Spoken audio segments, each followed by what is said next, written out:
I wanted to make this video. I was uh, I was participating in uh, Farmer Son Prepper's stream today, and I saw a question about nuclear equipment, radioactive equipment, survivability type stuff. And a lot of times, if I know the developer or the YouTuber, in this case, Farmer Son Prepper, um, Farmer Son's Prepper, uh, then a lot of times I'll just say, hey, if you want any detailed information on this, contact me and I'll be happy to answer your questions. Um, and there's a lot of people that either know or they don't know. There's a difference between understanding nuclear detonation protocol and starting fires. Some of us have knowledge, some of us don't. So I like to share my knowledge because that's pretty much the only thing I can do at this point. So I reached out to that person and I told him, said, hey, hit me up. Left my email right there in the chat, and yeah, minutes later, I got an email from the guy. Um, and he told me, hey, I'm really interested in finding out about how to basically survive this kind of stuff. Um, and I said, I think I'm just going to read it to you. I said, no problem, man. Please let me know about your current situation/environment. It's possible that you already have some safety built into your current location. Some people don't know that they're in a really strong position. Nuclear survivability or nuclear survival is mostly about your ability to protect yourself from the fallout. Till basically you type and I'll go put my groceries away, and I hit send and I send it off to him. A little while later, he replied to me and gave me a lot of details, which was really cool because then I could actually kind of formulate a plan for him. He says he rents out the master bedroom in a house and if you hear that, that's my heater, with rock lathe plaster walls built in the 50s and 60s. The house is split level, front to rear, with a split entry foyer hallway between my door and my front door. I have a small bathroom with a shower in my room over the front door. I have access to the attic behind the closet where I am storing things, the blank, and that's a someplace close to his location. And He basically told me where he was. So I just looked him up on Google Earth and immediately thought to myself, there's nothing I can do for this guy. There's nothing anybody can do for this guy. So, he kept giving me more details. All the other blacked out stuff that you guys are seeing right there is like basically all of his preps that he has ready to go or use. He talks about a crawl space in the building, possibly turning a swimming pool into a stealth bunker. But I'm just thinking to myself, none of that's going to matter. I'm looking at him on Google Earth, and I'm thinking to myself, none of this matters. He's got to go. So I email him back, right? So it sounds like you have some preps together that might help in a non-nuclear situation. I'm sorry to say, you are only 15 miles away from the center of an estimated strike area. In the event of nuclear exchange, major cities with large infrastructure or ports are normally on a strike list. In my opinion, if something happens, you would not survive. And it was really difficult to tell this guy this because he's just looking for a way to survive, and I'm not helping him. Went on to tell him, I didn't know what his trader skills were, but if he worked remotely, maybe he could work someplace else, and that if this was his major prep, that he must move. He needs to move. Then I gave him a link to a website, which I'll share down below. A lot of people either know or don't know about it, but I'm going to share it anyway. And then I talked to him about what a Merv is, and basically it's kilotons. So it's so difficult to tell people that things are not going to go well for them based on the place that they are, because most of the time preppers have all their preps in one place and then they don't think about, or they can't think about, because they can't move, they can't live someplace else because of their trade, their skill, their environment, their family. There are thousands of reasons why they can't move. Okay, as you can see, this is New York City. And this guy only lives 15 miles away. And no, that's not his position. I just drug it over there to get it out of here. No one needs to know where the guy is. And it's It's a problem, guys. It's a problem because there are a lot of different things that come into a strike, and people don't think about it, and they don't understand that there is nowhere to go if you're near a targeted strike area. There's nowhere to go. All of this, all of this, guys, it's going to disappear if we have a nuclear exchange with Russia. No, I'm not fear mongering. I'm simply stating facts. This is called Nuke Map. I will put this in the comments or in the description below so that you can play with it yourself.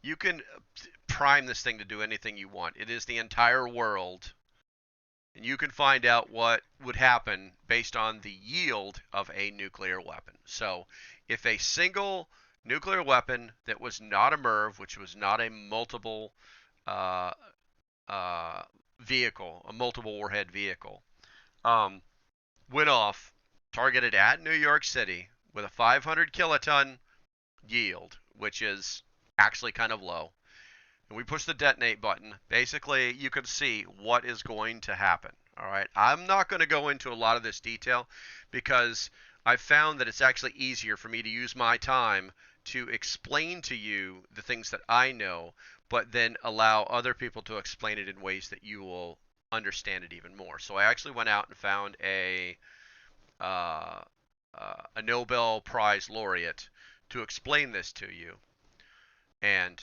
here he is. Imagine for a moment the unimaginable happened. A major city is hit by a nuclear weapon. Now, no number could account for all the devastation that would result. But we can put a number on the deaths. At least we can make an educated guess based on our understanding of what nuclear blasts do to city structures and people.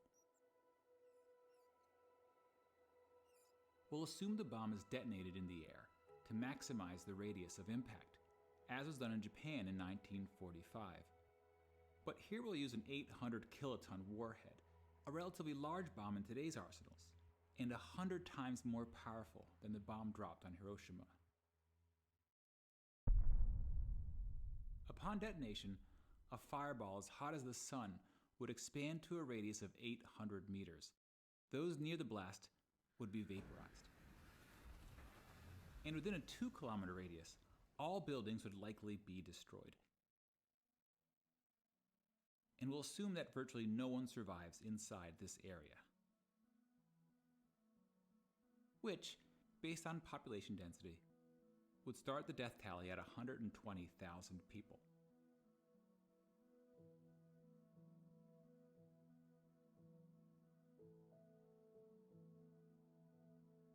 As you move further away from ground zero, estimating deaths becomes more complicated. From as far away as 11 kilometers, the radiant heat from the blast would be strong enough to cause third-degree burns on exposed skin. And as you get closer to the blast, the heat becomes so intense that clothing, even skin, would ignite into flames. That said, most people in the city would be indoors or otherwise sheltered from direct exposure. But the very structures that offered this protection would then become a cause of injury, as debris would rip through buildings and rain down on city streets.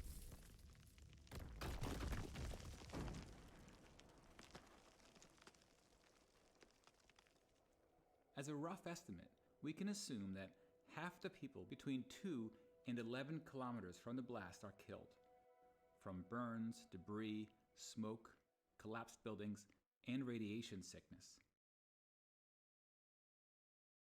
which translates roughly into an additional 500,000 people. Many of these deaths will occur days, even weeks after the attack. Radiation sickness takes about a week to cause death. And much of the dust and ash produced from the explosion will be dangerously radioactive, especially if it originated near ground zero. And the distance the particles travel will depend on the wind and other factors. Now, since this simulation is of an airburst attack, it will produce significantly less radioactive fallout then ground attacks targeting missile silos or bunkers. So we'll go with a relatively small number of deaths outside the 11-kilometer range. If it were a surface blast, the fallout deaths could surpass all other deaths combined, but it's a very difficult number to predict. In theory, radiation deaths can be reduced if people can avoid exposure to the fallout, especially during the critical first few days. Fallout shelters were common during the Cold War, but people rarely build shelters today. And schools no longer practice nuclear war drills. We generally talk less about surviving a nuclear attack. Okay, guys, now that we've basically scared the crap out of you, some things that you need to know so that there are little details, okay, that you can just Google. If you just Google Merv Warhead, all right, it will make you understand things a little bit better. Basically, what is a Merv? A Merv is abbreviated for Multiple Independent Reentry Vehicle. So one missile takes off, and lots of little warheads come down. It's kind of a shotgun effect, but with 500 kiloton nuclear warheads. So basically, it wouldn't be one little weapon like you saw in the demonstration. It wouldn't be one little detonation. It would be multiple detonations. What are we at here? How many warheads are in a Merv? Now to really get frickin' scared. So Mervs, they're now barred under the START treaty, but that never stopped anybody from using a weapon system. 3 to 12 Mervs on Russian missile systems with a maximum of 14 payload. And they have more than we do, by the way. If you guys didn't know this, they have more than we do. Okay? How big is a Merv warhead? Okay? Basically the size, between a 500 and 750 kiloton Merv warhead. And then you could just go, based off that Google search, you could just go on forever. Okay, guys, I hope that you found this information useful. Now, to my friend who's inspired this video, this is not the type of nuclear exchange that I would expect. I would expect something completely different and more survivable. You have also inspired that video. I'm currently searching for a better explanation of it because there is a lot of crazy stuff that's going on with that. Okay? All right. Until the next time, guys, I want you to stay safe. I want you to have a great day. And no boop because I'm inside. But we'll talk to you later. Later.